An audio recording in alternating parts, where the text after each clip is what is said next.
भारत में कोरोना के मामले तेजी से बढ़ रहे हैं और अब भारत सबसे ज़्यादा मामले वाले शीर्ष 10 देशों में शामिल हो गया है।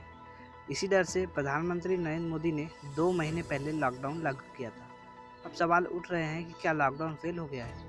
ये सवाल विपक्षी कांग्रेस नेता राहुल गांधी ने भी उठाया है। उन्होंने कहा, नरेंद्र मोदी जी ने कहा था कि 21 दिन में कोरोना की लड़ाई जीती जाएगी। 4 लॉकडाउन हो गए, तकरीबन 60 दिन हो गए, लॉकडाउन का लक्ष्य पूरा नहीं हुआ, उल्टा बीमारी बढ़ती ही जा रही है। लेकिन भारत सरकार लॉकडाउन को लगातार कामयाब बता रही है। स्वास्थ्य मंत्रालय ने अपनी प्रेस कॉन्फ्रेंस में लॉकडाउन की कई उपलब्धियां भी गिनाई हैं और कहा है कि मामले भले ही बढ़ते रहे हो, लेकिन देश में इस बीमारी से मौतों की संख्या दुनिया में सबसे कम रही है।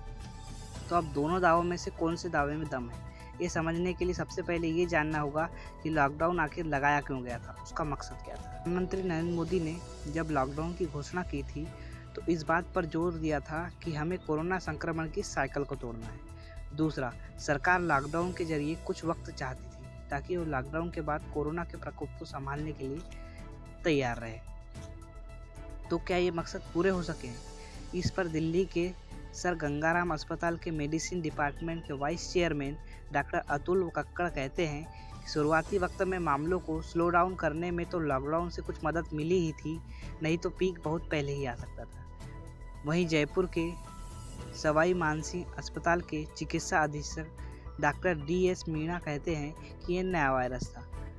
लॉकडाउन से इस वायरस को समझाने और जानने का वक्त मिला। कोरोना मरीजों का इलाज किस तरह से करना है, टेस्टिंग किस तरह से करनी है, इसे लेकर स्वास्थ्य कर्मियों को पहले जानकारी नहीं थी। इस दौरान इस पर प्रोटोकॉल बनाए गए, जरूरत के हिसाब से इनमें बदलाव किया गया। अब इस वायरस से निपटने के लिए पहले से ज़्यादा समझ और ज़्यादा संसाधन है। क्रिश्चियन मेडिकल कॉलेज वेल्लोर से वायरोलॉजी के retired professor T Jacob John मानते हैं कि आप ये नहीं कह सकते कि ये लॉकडाउन पूरी तरह से फेल हो गया है, क्योंकि जैसा कि प्रधानमंत्री नरेंद्र मोदी ने कहा था कि इस लॉकडाउन की आर्थिक कीमत चुकानी होगी, ये जरूर हुआ, चाहे कुछ हुआ हो या ना हुआ हो।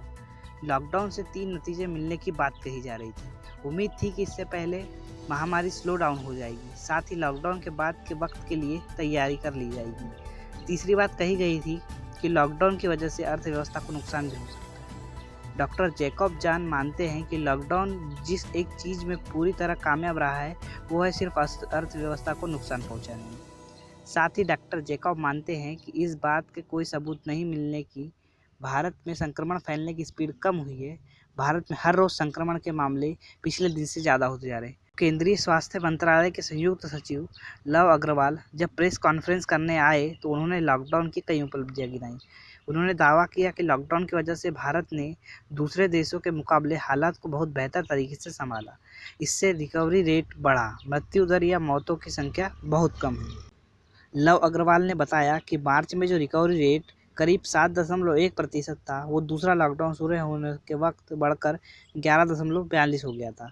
वहीं तीसरा लॉकडाउन शुरू होने के समय 26.95% हुआ और आज हम देख रहे हैं कि फील्ड में कोशिशें करने की वजह से वो लॉकडाउन के इस मौजूदा वक्त में बढ़कर 41.61% हो चुका है।